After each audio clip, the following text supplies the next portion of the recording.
Je suis malade à la maison et donc je m'amuse comme je peux avec les Lego que j'ai filé à mon fils. Alors, voilà, ça c'est lui qui a fait Batman avec les Lego classiques Space. J'ai un peu amélioré en son absence l'ergonomie parce que je peux pas m'empêcher. Ouais, en fait, non, je suis plus malade, mais j'étais malade pendant 3 jours. Je revenais de voyage et le dernier jour de voyage, je me suis retrouvé monstre fièvre, pas bien. Pour finir, j'avais 42 fièvre. Alors, est-ce que c'est parce que j'ai fait une nuit blanche, parce que je voulais absolument terminer les corrections de la deuxième version de. Enfin, vous savez, quand vous avez terminé un livre, il y a des corrections et mon éditeur australien, il m'a demandé absolument enfin, il me dit voilà, je vais partir, j'aimerais bien l'envoyer un truc, est-ce que tu peux me l'envoyer pour la semaine prochaine? J'étais occupé. Bref, j'ai passé une nuit blanche pour faire les corrections finales de la deuxième version du, euh, du bouquin. C'est pas grave. Et alors, est-ce que c'est parce que, en passant une nuit blanche, n'ayant plus 20 ans, mon système immunitaire était un petit peu affaibli, j'ai chopé un truc?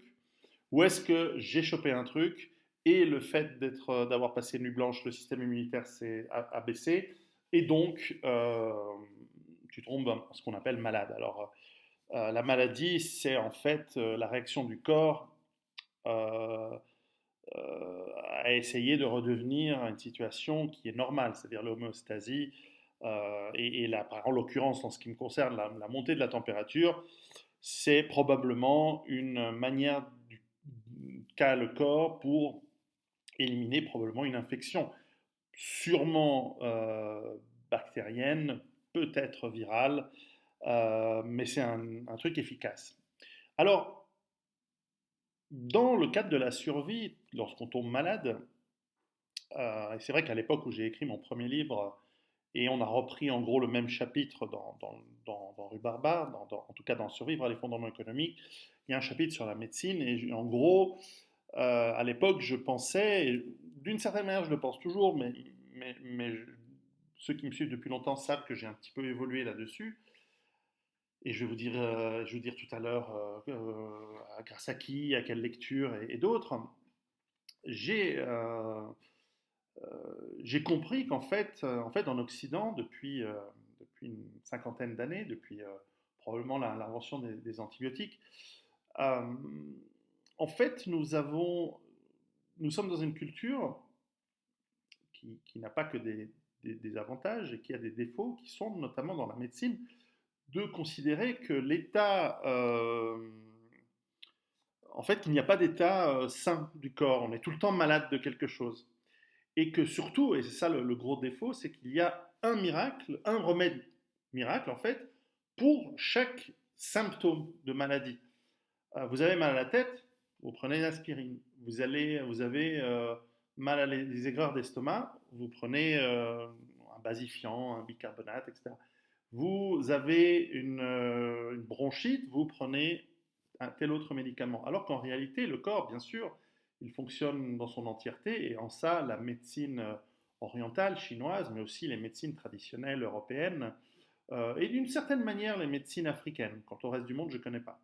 Je ne sais même pas s'il y a de la médecine. Mais en revanche, indienne, certainement. Hein, indienne, oui aussi.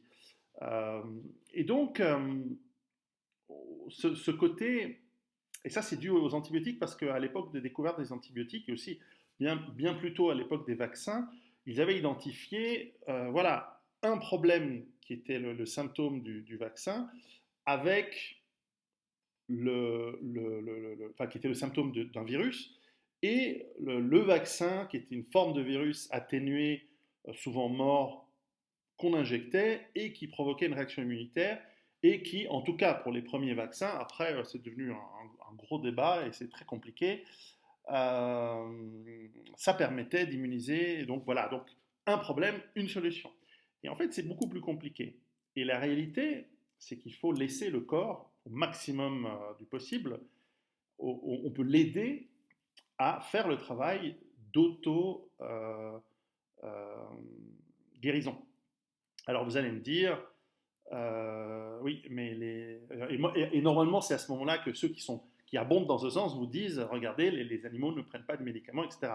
Et à ce moment-là, les médecins les médecins, on va dire modernes, vont dire oui, mais les animaux, ils meurent de maladies dans la brousse et dans la savane, etc.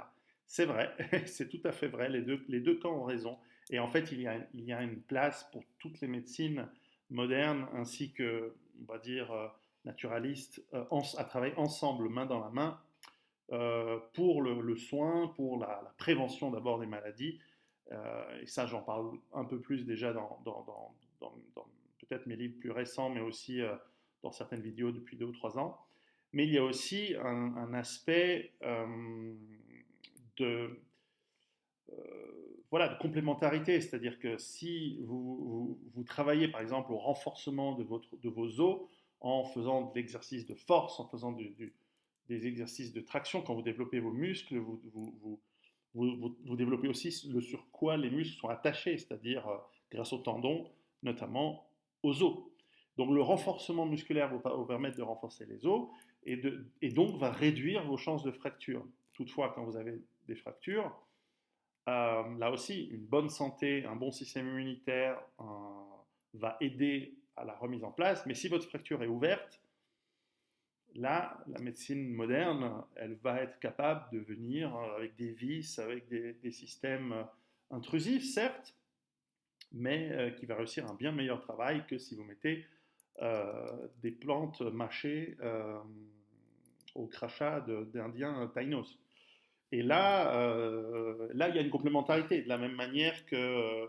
Alors ensuite, il y a des zones qui sont floues, il y a des zones à débat, il y a des zones qui sont même politiquement extrêmement dangereuses. On ne va même pas rentrer dans les soins du cancer, des trucs comme ça. Tout d'abord parce que d'un côté, il y a une industrie gigantesque, et de l'autre côté, il y a une culpabilisation immense. Alors, tout ce que je voulais vous dire, je ne suis pas médecin, donc je ne vais pas aller très très loin, c'est que il y a énormément de, de lectures qui vont vous permettre de vous faire votre avis. Il y a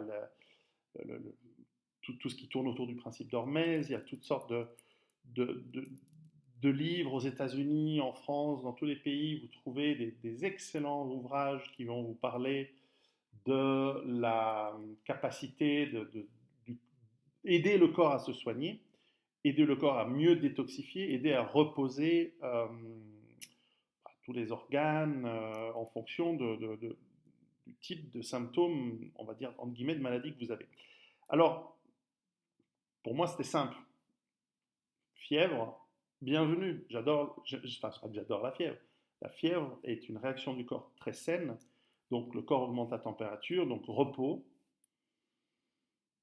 pas de nourriture, jeûne, uniquement boire de l'eau, de la tisane, du thé chaud. Euh, quand on a ce genre de fièvre, on transpire, on a froid, on grelotte. C'est différentes réactions du corps pour voilà, tester et essayer ce qui fonctionne pour booster le système immunitaire. Et puis, en général, au bout de 3 jours, c'est fini. Dans l'immense majorité des cas, ce qui était mon cas, au bout de 3 jours, c'est terminé. Et ensuite, on reste tranquille 2 jours. Donc encore aujourd'hui et demain, je vais rester tranquille. Et voilà. Alors évidemment, en situation de stress, c'est plus difficile. Donc essayez justement de vivre sans stress. Donc on pourrait se poser la question, en situation difficile, en situation de perte de la normalité, vous allez être malade, c'est certain, parce que votre niveau de stress va tout d'un coup augmenter, votre système immunitaire va baisser, et vous allez choper des saloperies. Donc habituez-vous déjà alors, dans ces situations-là, à avoir quelque chose qui vous booste, mais qui ne va pas réduire le stress du corps, ça peut servir. En revanche, habituez déjà votre corps à savoir répondre à ces problèmes. Alors évidemment, ce que j'ai fait, c'est-à-dire 40 de fièvre, au lit, tranquille, pas bouger, dormir quasiment 24 heures sur 24. Alors évidemment, quand on est malade, on dort mal, on a ses hauts, ses bas, on se réveille, on a mal à la tête, etc. Mais ce sont en fait des symptômes de guérison, si on veut, de retour à la normale. Et donc, voilà, ne pas stresser si c'est possible. Alors évidemment, si vous êtes dans une situation de guerre, dans une situation stressante, avec des hordes de zombies qui tapent à votre porte, c'est difficile. C'est pour ça qu'il faut aussi apprendre à à gérer ce genre ce genre d'activité. Ce que je sais faire, notamment le premier jour où j'étais malade, comme je sentais venir, enfin d'ailleurs j'étais déjà avec 39,5 de fièvre, je suis allé au stand de tir avec 39,5 de fièvre, exprès pour voir comment je gère du tir avec 39,5 de fièvre. Alors je gère moins bien que d'habitude, ça c'est sûr, mais enfin les cibles, elles prennent quand même. Donc voilà, ça fait partie aussi de ce genre de choses qu'on doit préparer. Donc se préparer en dehors de la normalité. Bref, c'est pas le sujet voulait être la maladie. Alors je vous ai promis, je vous donnerai un seul lien euh, de quelqu'un que je suis depuis son début, pratiquement, oui, je pense depuis son début, et bien qu'on ne se soit jamais rencontrés, on n'a jamais eu l'occasion, on a essayé plusieurs fois, on n'a pas eu l'occasion. Euh, je crois que c'est Gilles Lartigot qui m'a mis en contact avec lui au tout début, début 2012. Non, fin 2012, quand on s'est rencontré avec Gilles, il m'a dit ah tu devrais rencontrer Thierry Casasnovas. On a pas mal correspondu, on est en contact et tout. Il fait du bon travail. Après, chacun d'être d'accord. Est-ce qu'on est d'accord avec tout? D'abord, je ne sais pas, je ne connais pas tout, mais je pense que j'ai écouté toutes ces vidéos petit à petit, à force. Il y en a beaucoup, hein, depuis ses débuts. Certaines sont vraiment extraordinairement utiles. J'ai même pris plusieurs de ces kits de pastilles euh,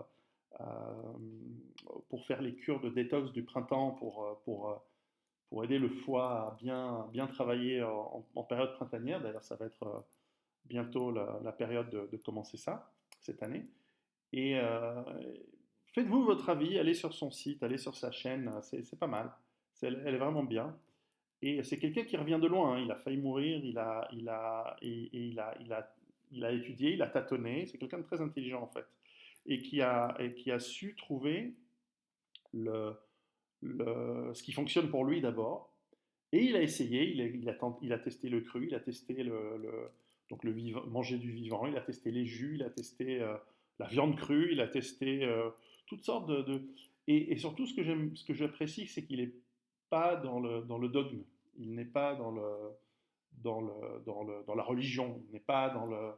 Il n'y a que ça qui marche, il faut manger cru, il faut manger végétalien, il faut manger vegan, il faut manger ceci, cela.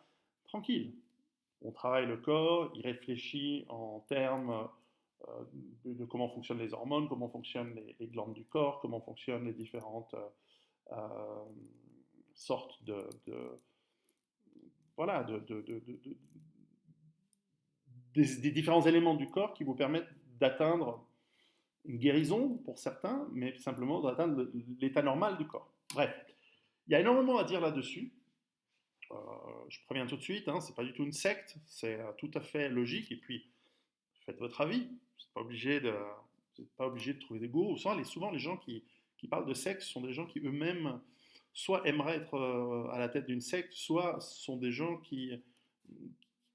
voilà, souvent on projette. Hein. Souvent, les critiques sont des gens qui projettent une part d'eux-mêmes sur ce qu'ils critiquent sans forcément le connaître. Bref. Donc voilà. Donc je vous mettrai le lien, c'est facile, je crois que ça s'appelle régénère.com. Et puis on y est. Quant à moi, je m'en retourne